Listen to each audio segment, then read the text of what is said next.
Hello, thank you for watching my teacher ideology for TCE 476. Myomi immigrated to the United States from Germany in 1954 as a 13-year-old and was placed in the American school system with no help in her native language. My Oppa also immigrated from Germany to the United States in his 20s and built his own successful business from the ground up with Myomi by his side. Myomi was able to gain citizenship and my Oppa his green card. They were not given any help in their native language, but they were given extra time to finish assignments, and they were able to copy notes from other students since they could not translate fast enough.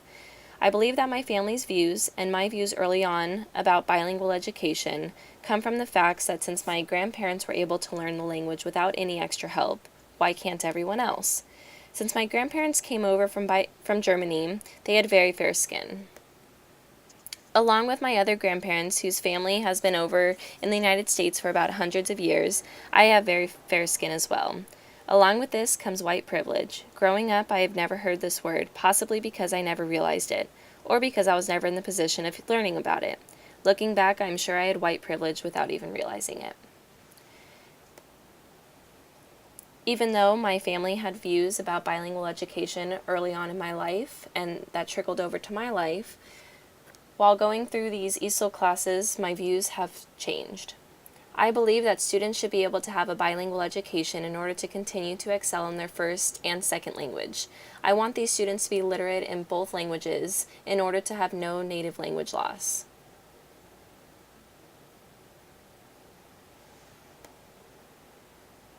I also believe that teachers should accommodate for each student that they have in their class.